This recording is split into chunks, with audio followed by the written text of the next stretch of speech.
Deus poderoso, Deus maravilhoso. Abra comigo sua Bíblia em Ezequiel, capítulo de número 37. Glória a Deus. Ezequiel, capítulo de número 37. Enquanto os irmãos abrem, eu vou rapidamente aqui. Posso contar um testemunho rápido? Glória a Deus.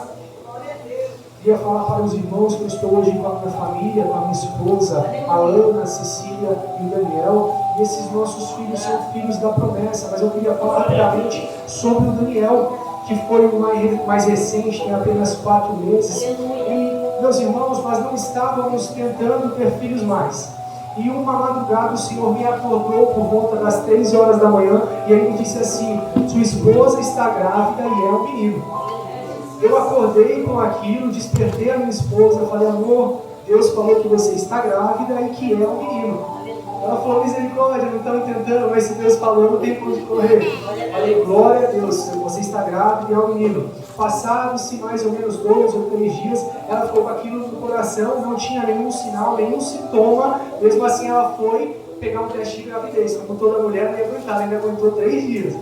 E foi. Fez o teste de gravidez, descobrimos que ela estava grávida para a honra e glória do Senhor. Mas aí foi só metade da confirmação, porque Deus falou: está grávida e é um menino. Eu já tinha uma menina, e para todo mundo que eu falava, minha esposa está grávida e é um menino, todo mundo achava doido. Imagina, ele quer um menino, porque ele já tem uma menina, ele está desejando tanto que ele está falando que é um menino. Até pessoas do meio mais formado, pessoas entendidas da psicologia que estavam ao meu redor, falavam assim: olha, eu acho que você está rejeitando a ideia de vir outra menina. Você tem que se abrir, porque pode ter a possibilidade de vir uma menina. E eu falei: não tem possibilidade, porque o meu Deus me disse que é um menino e é um menino. Não tem sombra para possibilidades. E eu saí ali até como um louco, sabe aquele fanático que acredita naquilo que não vê, que está vivendo aquilo que não se vê. E eu acreditei, eu levei aquilo para o meu coração. Fomos, fizemos todos os exames necessários no raio-x. No primeiro raio-x ainda não veio a confirmação. Eu falei: meu Deus, o Senhor está me testando. Porque eu fui fazer, não deu para ver se era menino ou menina, e eu segui naquela fé. Depois o Senhor confirmou, a nossa bênção está ali para a honra e glória do Senhor Jesus. Quem crê que o Senhor fala com a gente? Quem crê que o Senhor ainda fala pela madrugada? Quem crê que o Senhor fala direto com a gente nos nossos corações? Amém? Todos estão com suas Bíblias abertas. Ezequiel, capítulo de número 37. Diz a palavra do Senhor: veio sobre mim a mão do Senhor, e ele me fez sair no Espírito do Senhor, e me pôs no meio de um vale que estava cheio de ossos secos. Me fez passar em volta deles, que eram muito numerosos, sobre a face do vale, e eis que estavam sequíssimos. E me disse: filho do homem, porventura viverão estes ossos? E eu disse: Senhor Jeová, tu o sabes. Então me disse: profetiza a estes ossos e dize-lhes: ossos secos, ouve a palavra do Senhor. Assim diz o Senhor Jeová a estes ossos: eis que farei entrar em vós o Espírito, e vivereis, e porei nervos sobre vós, e farei crescer carne sobre vós. Sobre vós estenderei pele, porém em vós o Espírito, vivereis, e saberei que eu sou o Senhor. Amém? Pode se assentar, dando glória a Deus. Glória a Deus, aleluia. Aleluia. Aleluia. Meus irmãos, eu estava meditando sobre qual palavra eu poderia estar trazendo, compartilhando neste santo culto. E o Senhor me levou até essa passagem na qual eu tenho certeza que muitos já ouviram, muitos já se depararam, já ouviram ou até mesmo já leram essa palavra que foi escrita por Ezequiel. Ezequiel, um dos maiores profetas, onde teve mais mandamentos pelo Senhor de ir profetizar, atos simbólicos, um dos maiores profetas que a Bíblia nos conta. Mas, meus queridos, eu quero que você entenda que Ezequiel, quando escreveu estes livros, ele estava passando por um momento terrível. Ele foi exilado. O rei Nabucodonosor invadiu a terra de Jerusalém e fez cativo pessoas de lá. Então ele estava no meio de uma nação no qual estava perdendo uma batalha, e não só perderam uma batalha, onde o rei, Nabucodonosor, o rei da Babilônia, estava adentrando e levando aqueles que eram sacerdotes, aqueles que eram os líderes do povo, levando milhares e milhares e milhares de pessoas cativas. Não por coincidência, mas por provisão divina, Ezequiel fazia parte de uma família no qual exercia um ministério. Então ele já estava se preparando para aquilo. Quando veio o momento de diversidade, ele estava no meio. Então você veja que a circunstância no qual você se encontra não impede o operar de Deus. Às vezes a circunstância que você se encontra agora é uma estratégia de Deus para fazer você crescer lá na frente. Mas não é sobre isso que eu quero pregar. Eu quero que você perceba, neste primeiro momento, que Ezequiel, ele estava em Jerusalém. Em Jerusalém, no meio do seu povo, onde ele estava à vontade, no meio dos seus, treinando para aquilo que ele gostaria de fazer. Mas em determinado ponto, o rei Nabucodonosor, com a Babilônia, invadiu e os levou refém. A Babilônia, meus queridos, todos sabem que ela é até descrita de uma maneira, como que eu posso dizer, teoricamente, ela está descrita no Apocalipse, porque ela foi uma cidade onde teve tanto pecado, onde o povo recusou tantos conselhos de Deus, onde o povo foi tão contrário a Deus, que ela se tornou um símbolo sobre a grande Babilônia. Quando a gente fala de Babilônia, a gente pensa em pecado. Quando a gente fala de Babilônia, a gente pensa em adoração a outros deuses. E é este povo que está levando este profeta cativo. Então ele está sendo levado, neste momento, ao cativeiro. Mas em meio a esse tempo, no primeiro capítulo do livro de Ezequiel, Deus fala para ele, eu vou te mandar, e mesmo que não ouçam, você vai falar. Ouçam ou não ouçam, você vai falar. Aqui a gente pode ver também que ele é um profeta que seguia a direção de Deus. Por mais que as circunstâncias pudessem ser contrárias, e meu irmão, acredite, ele foi usado em muitas circunstâncias contrárias. Ele teve que confiar cegamente em Deus para poder seguir. Mas vamos falar sobre o Vale de Ossos Secos, agora que você já entendeu um pouco sobre esse profeta, sobre o tempo no qual ele passou e o momento que ele chegou. Então ele passou por dificuldades, tribulações, ele aprendeu a confiar em Deus, e neste momento o Senhor está falando com ele. O Senhor o leva, o Espírito de Deus o leva até o meio de um local onde está vários ossos secos. E diz a Bíblia do Senhor que eram muito numerosos, e diz também que estavam sequíssimos. Estavam o quê? Sequíssimos. Estavam o quê? Sequíssimos. Aleluia. E como nós podemos ver, no verso de número 6, você está com a sua Bíblia aberta ainda? Diz assim a palavra do Senhor. Hoje é para quem gosta de Bíblia, amém? Quantos aqui gostam e amam a palavra do Senhor? Aleluia. Aleluia. Verso de número 6 diz: E porei sobre vós nervos, e farei crescer carne sobre vós, estenderei pele, porém em vós espírito vivereis, e sabereis que eu sou o Senhor. Agora no verso 9, diz assim: E ele me disse, profetiza ao espírito, profetiza ao filho do homem, e diz ao espírito, assim diz o Senhor Jeová, vem dos quatro ventos, ó espírito, assopra sobre estes mortos para que vivam. Aleluia. Aqui nós podemos perceber que dentro desta profecia na qual o Senhor levou Ezequiel a ver, temos duas profecias principais dentro dela, dois pontos que nós precisamos hoje entender para que o Senhor fale conosco através dessa palavra.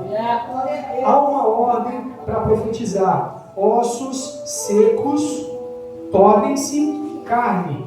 Diga: ossos, carne. Há uma ordem: ossos secos tornem-se carne. E a segunda é carne encha-se de espírito. Diga: carne, espírito. Então há duas profecias, dois direcionamentos dentro dessa profecia. O primeiro é ossos sequíssimos. Glória a Deus, aleluia. A primeira é ossos secos tornem-se carne, mas a carne sem o espírito Não é nada. Então há dois direcionamentos: de morte para a vida e de vida para a vida cheia do Espírito. Há dois direcionamentos principais. Só que eu analisando, o Senhor me levou até uma outra passagem. Como eu falei, hoje é dia daqueles que amam, e aqui é a igreja de quem ama a Bíblia. Eu vou aqui novamente, agora em 1 Tessalonicenses 5:23. 1 Tessalonicenses 5:23. Aleluia. Eu vou lendo para adiantar, o tempo não nos espera. Diz a palavra do Senhor: o mesmo Deus de paz santifique em tudo, e todo o vosso espírito, alma e corpo sejam plenamente conservados e irrepreensíveis para a vinda do nosso Senhor Jesus Cristo. Aqui Paulo está falando, dando uma saudação no final dessa epístola, e ele está falando que nós devemos por completo nos conservar irrepreensíveis diante de Cristo. Mas perceba que quando ele está se referindo ao nosso ser por completo, a nossa totalidade do nosso ser, ele diz assim, todo você, espírito, alma e corpo. Repita comigo, por gentileza: espírito, alma e corpo. A totalidade, é sobre essa totalidade que eu quero falar hoje. Eu quero falar de algo que muitos estudiosos chamam de a tricotomia do ser. A tricotomia do ser. A palavra é difícil, é complicada, mas é o nosso ser dividido em três partes. Assim como Paulo diz: espírito, alma e corpo. Nós somos feitos nesses três formatos. E é os três formatos por completo que o Senhor pede para nos entregar. Mas eu perguntando para o Senhor: Senhor, nós somos feitos de espírito, alma e corpo. Mas a profecia no qual Ezequiel está embutido, ele está falando sobre corpo, que é o osso seco que se transforma em corpo, e do corpo cheio de espírito. Se a gente for parar para analisar, se nós somos completos em três partes, aqui está faltando uma parte, sim ou não? E o Espírito Santo me levou a questionar, falar: Senhor, eu sei que isso, o Senhor levou ele para essa experiência para falar algo com o povo de Jerusalém, de Israel, ok, mas para os nossos dias, porque a palavra do Senhor ela se renova dia após dia, sim ou não? Sim. E o Senhor, eu questionei o Senhor, eu falei: Senhor, mas se o Senhor não trata aqui com a profecia, tem profecia direcionada de ossos secos, ou seja, de morte torna-se vida, e de vida encha-se de espírito, por que é que não tem profecia sobre alma? E eu perguntei para o Senhor a primeira coisa: Senhor, o que é alma? O que é corpo, o que é espírito? Vamos começar daí, porque fica mais fácil da gente compreender o tratar de Deus quando a gente entende parte por parte. E o Senhor me levou neste momento para poder entender melhor o corpo, para conhecimento dos irmãos, de uma maneira bem simples. O corpo é aquilo que nós vivemos hoje, no qual nós provamos da existência dessa matéria no qual nós se encontramos. Nós bem sabemos, nós temos a revelação pela Santa Palavra, que não há apenas esse ambiente no qual vivemos. Paulo, em suas cartas, diz que a nossa batalha não é contra a carne, contra a sangue, mas é contra principados, potestades, hostes espirituais da maldade, onde? Nas regiões celestiais. Então, para você entender o que é corpo, basta você compreender que é aquilo que nós usamos os nossos cinco sentidos, né? O tato, o paladar, a audição, a visão e o que? Olfato. Então, o corpo é esse carro, esse veículo no qual nós provamos dessa realidade, no qual nossos olhos enxergam, nossas mãos tocam, nossos ouvidos ouvem. É essa realidade aqui. Então, o corpo nós já entendemos. Mas e o espírito? O espírito é aquilo que está enxertado em nós, nesse nosso corpo, para que nós possamos ser conectados ao Pai. Aquilo que nos traz a realidade e a consciência de que há um Deus. Porque sem o Espírito nós não percebemos. Nós vivemos aqui na carnalidade. Aqui tá bom, isso aqui é suficiente. Quando eu morrer, aí vem as invenções para satisfazer a nossa carne. Mas quando eu morrer, eu vou ressuscitar e vou continuar revivendo para satisfazer o que nós enxergamos aqui. Mas o Espírito que está dentro de nós, ele nos conecta ao Pai e nos revela que há um Deus de verdade, um Deus em essência. Então nós sabemos que o corpo é o que nós usamos para sentir essa atmosfera. Nós sabemos que o Espírito é o que nos conecta a outra atmosfera, nos liga a Deus e nos dá consciência de Deus. Eu falei, Senhor, e a alma? A alma é aquilo, meus irmãos, onde é depositado as nossas lembranças, mas principalmente os nossos sentimentos. Sentimentos. E o Espírito Santo falou para mim, não tem ali profecia sobre corpo, somente tem lá sobre profecia somente sobre corpo e profecia somente sobre o Espírito, porque a alma é mais complicado, eu tenho que ir mais fundo para tratar. E é sobre isso que nós vamos falar hoje.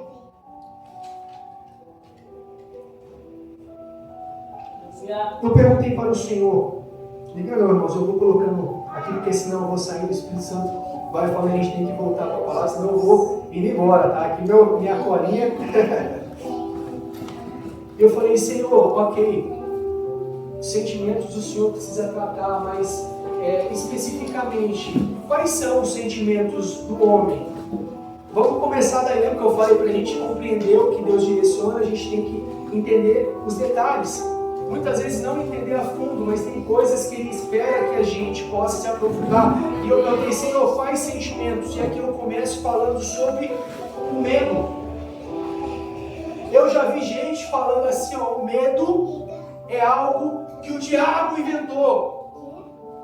O medo é aquilo que ele criou, ou, em alguns casos, é o erro da criação.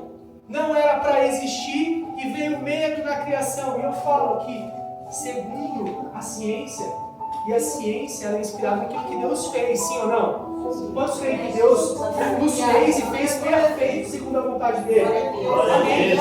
O erro veio da gente, mas a perfeição veio da criação de Deus. E o medo, segundo a ciência, não é um erro, não é algo que foi colocado pelo diabo nas nossas vidas, mas sim um instinto de autopreservação.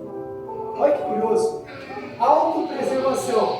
Quando eu li isso aqui, eu lembrei que quando nós éramos novos de casado e eu com alguns amigos nós tínhamos pago um salto de paraquedas. Olha só, um salto de paraquedas. E eu sem medo nenhum falei, eu vou pular. Por quê? Vou lá, tá pago. Aí a minha esposa, com a minha amada mãe que já descansa no Senhor, falaram, o quê? Não vai não, sabe o quê? Eu peguei um livro e escrevi assim, ó, se eu morrer, for mutilado, ficar paraplégico, tal, não tem responsabilidade nenhuma. Eu falei, chance de acontecer isso? Nenhuma. A minha esposa e a minha mãe falaram, não vamos, rasgaram o papel, não deixaram, perdi o dinheiro. Ou seja, mesmo que o medo foi dela, serviu para me autoproteger. E se eu tivesse o medo necessário, eu teria me autoprotegido como eu me protegeria hoje. Falaria, vou nada, nem de graça. Não vou, não tenho asa, irmão. Deus não me fez com asa. Mas a falta de medo é um problema, mas o medo é algo criado por Deus.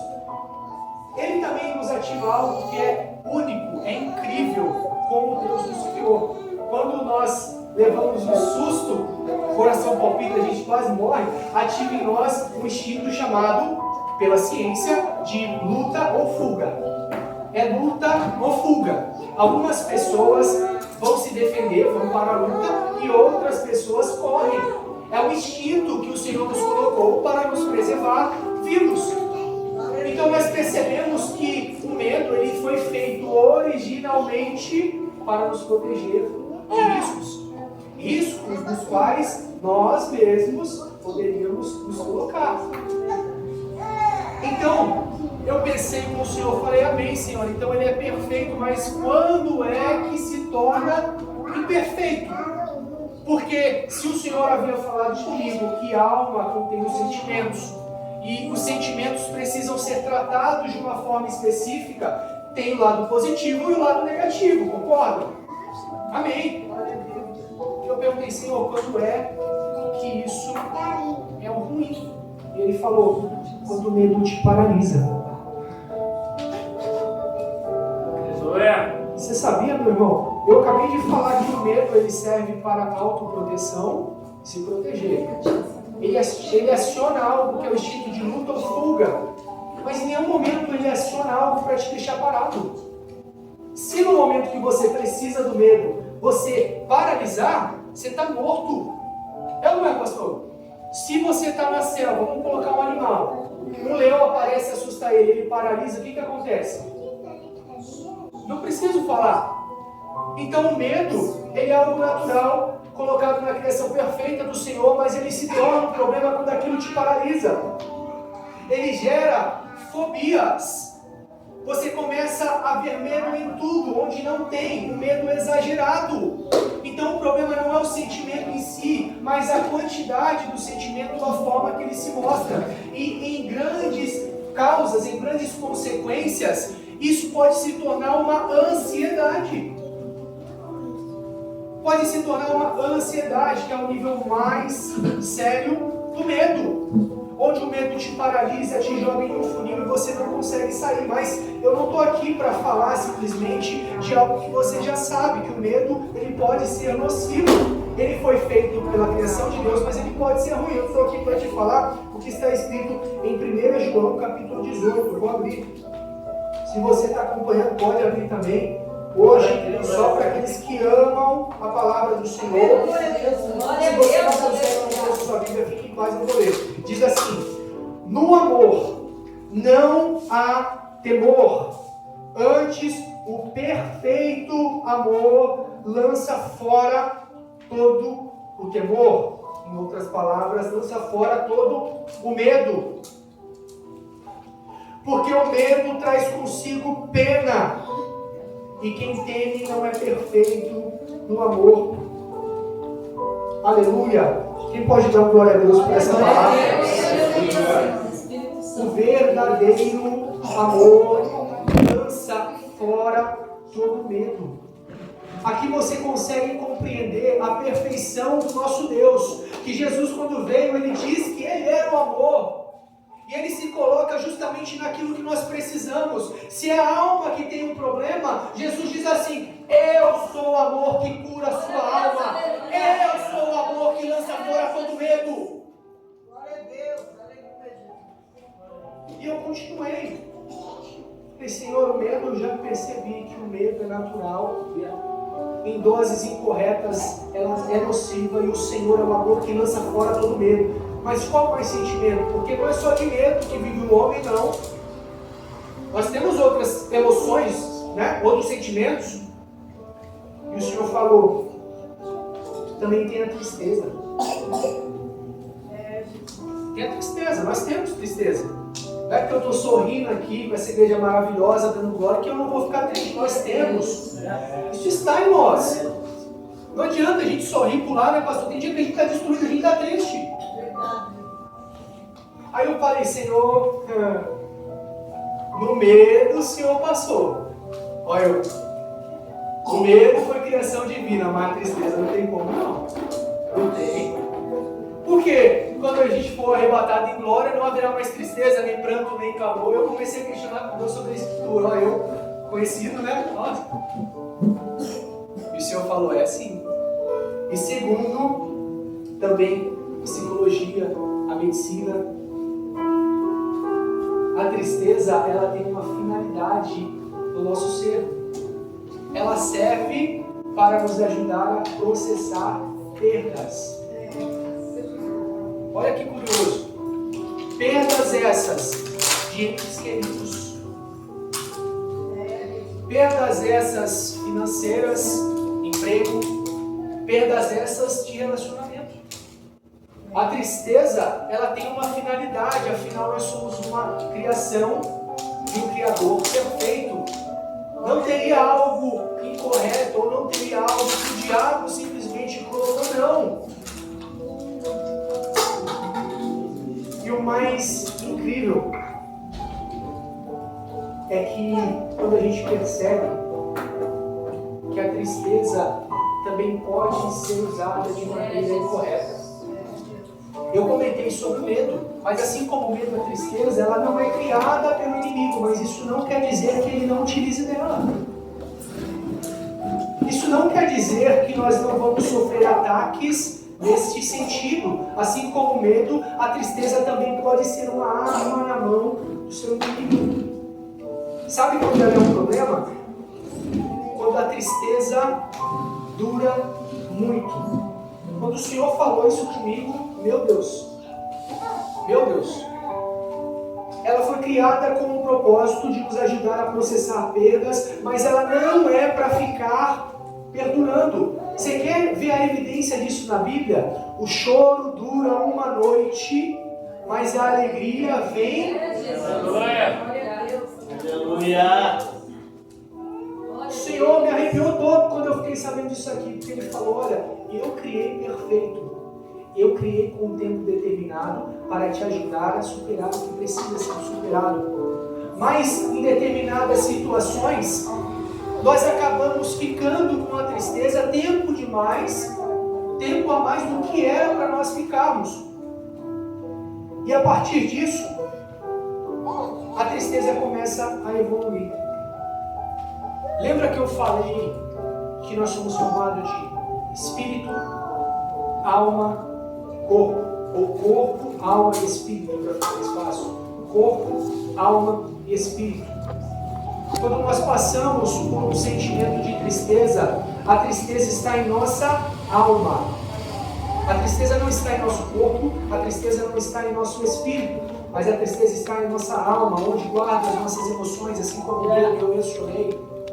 Só que a partir do momento em que essa tristeza perdura por tempo demais, em vez do nosso espírito conectar ao nosso corpo com Deus, é a nossa alma que se conecta ao nosso corpo. Sabe o que vem? Doenças. Sabe uma doença comprovada? Depressão. A depressão é uma doença real que se manifesta no corpo, segundo pesquisa da ciência. Só que nós bem sabemos que a tristeza vem da alma, e quando a alma consegue conectar ao corpo é que vem para essa realidade no qual nós tocamos. Lembra que eu falei da realidade? Então a tristeza, quando ela está em um tempo muito contínuo, geram-se essas doenças que colocam remédios para poder tratar, doenças que pessoas vivem domadas para tentar se livrar do sentimento, mas é uma doença que surge na alma. E é lá que deve se tratar. Glória a Deus, é verdade. Abra comigo em João 16, 33, quem quiser. Aleluia. Quem está entendendo essa palavra? Diga amém. Diga amém. Quem está entendendo essa palavra? Glória a Deus, aleluia. 1 João 4, 18. Não, perdão, João 16, 33, perdão. Deus maravilhoso. Glória a Deus, aleluia.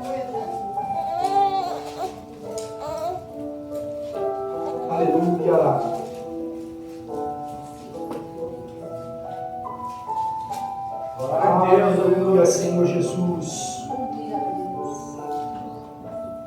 Só marcar aqui. Espírito Santo de Deus,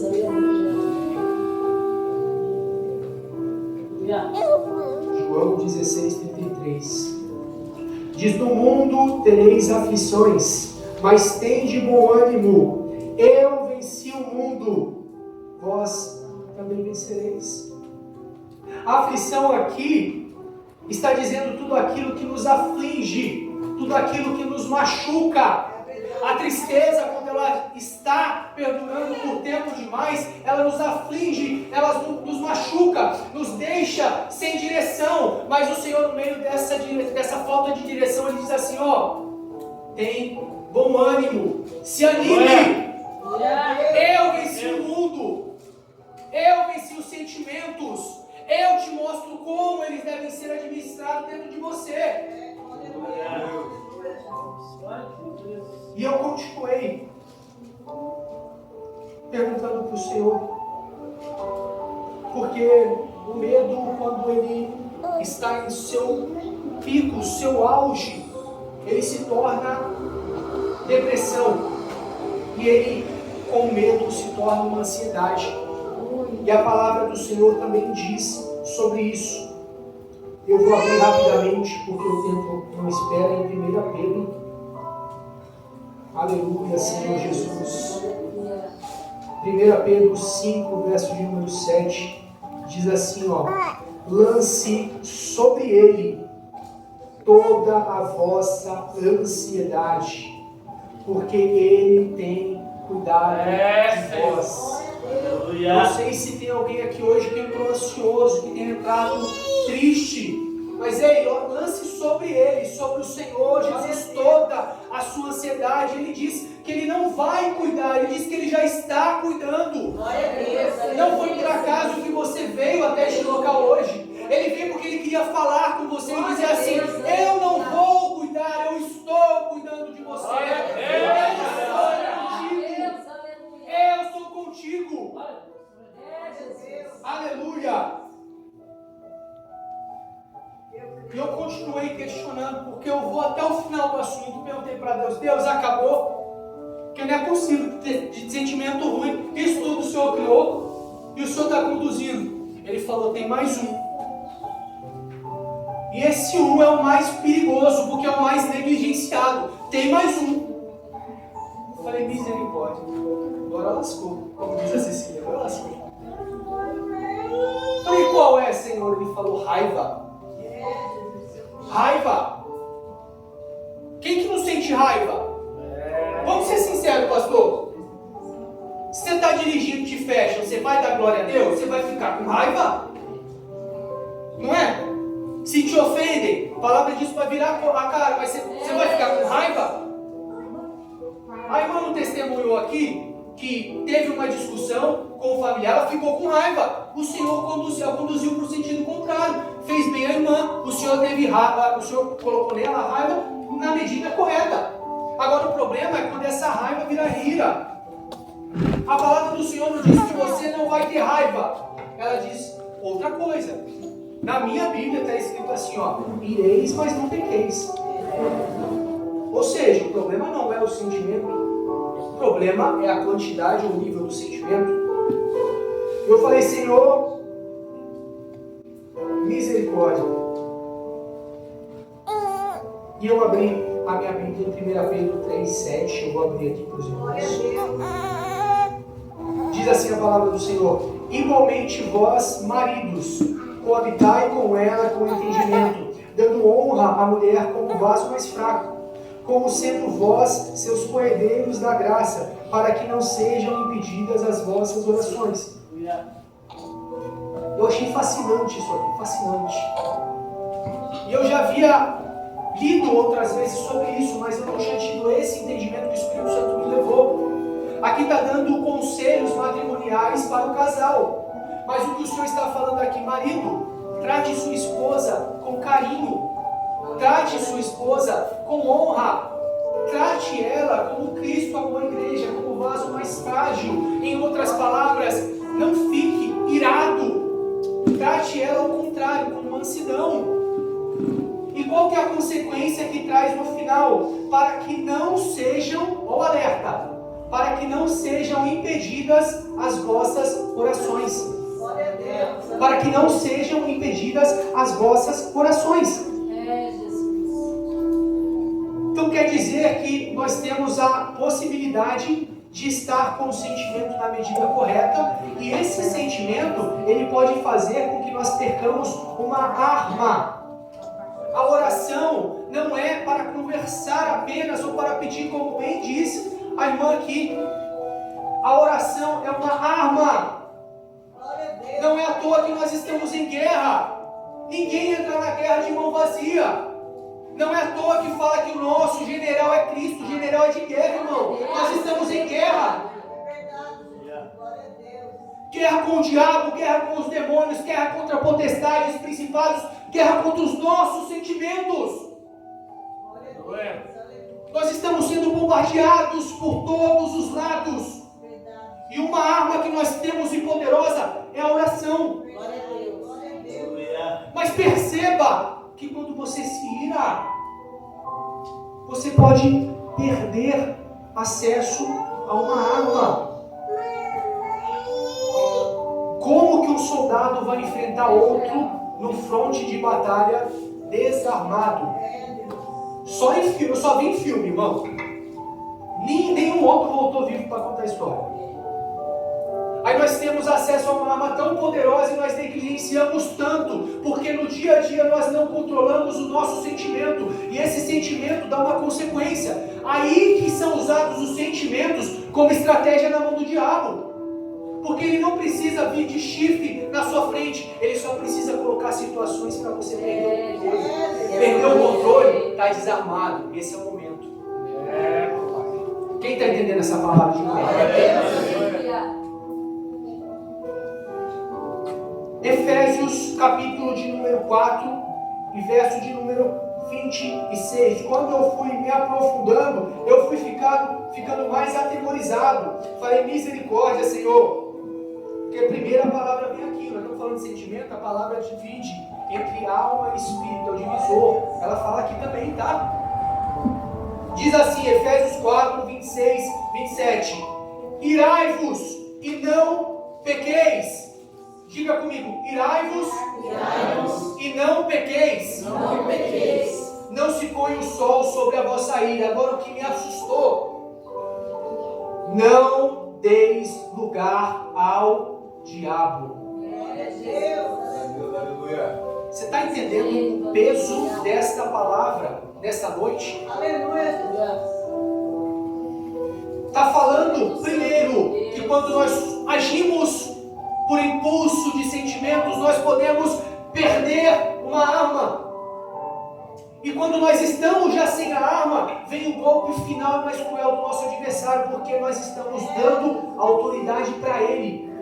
Nós damos a outro o templo que é do Espírito Santo habitar. Ireis, mas não pequeis. Quantas vezes nós damos lugar ao diabo e nós ajoelhamos e oramos com o Senhor, por que é que o Senhor está permitindo isso na minha vida? E Ele está falando, é você que deu o lugar que era meu para o diabo. Falei, misericórdia, Senhor, me cobre com o teu sangue. Aleluia. Me cobre com o teu sangue, Senhor. Tem coisas que nós fazemos, que nós permitimos, que se tornam convites para o diabo habitar. Olha que forte. Nós oramos e buscamos a Deus com palavras, mas com atitudes nós abrimos a porta e damos a chave para o diabo. Meus irmãos, eu não queria estar pregando isso. Falei para minha esposa, eu queria estar pregando outra coisa, mas o Senhor falou primeiro comigo. Nós precisamos cuidar dos nossos sentimentos. São aberturas que nós damos para o inimigo. Papai. Eu perguntei, Senhor, já apanhei, e agora? E aí, o que eu faço? Como mudar isso? O Senhor me levou até Mateus 11, 28. Livro de Mateus, já estou finalizando, meus irmãos. 11, verso de número 28. Glória a Deus, Jesus. Glória a Deus, aleluia. Estou sentindo a presença do Espírito Santo aqui. Glória a Deus, aleluia. Aleluia. Diz assim a palavra do Senhor: vinde a mim, todos os que estáis cansados e oprimidos, e eu vos aliviarei. Tomai sobre vós o meu jugo, e aprendei de mim, que sou manso e humilde de coração, e encontrareis descanso para a vossa alma. Diga, descanso para a vossa alma. Porque o meu jugo é suave e o meu fardo é leve. Glória a Deus, aleluia, Senhor. Nós podemos e nós vamos passar por dificuldades, por momentos onde é difícil nos controlar. E nesses momentos o Senhor diz assim: ei, lança sobre mim. Você está aflito às vezes por alguém, por por alguma circunstância ou por algo que você não consegue mudar em você ou em outro. E o Senhor está falando assim: lança sobre mim os seus sentimentos, eu cuidarei da sua alma por você. Você não é capaz, mas eu venci o mundo, você também vai vencer, você também vai vencer. Aleluia. O que o Senhor está dizendo aqui, resumidamente, para encerrar, já finalizei. Ele está falando assim, ó, o segredo é descansar. Descansar. Irmã, quantas pessoas, por falta de descansar, morreram, desistiram. Quando você está cansado, você pode ficar desnorteado, é normal. Mas quando você está cansado, a solução é descansar. Descansa no Senhor hoje. É o que o Senhor está falando com você hoje.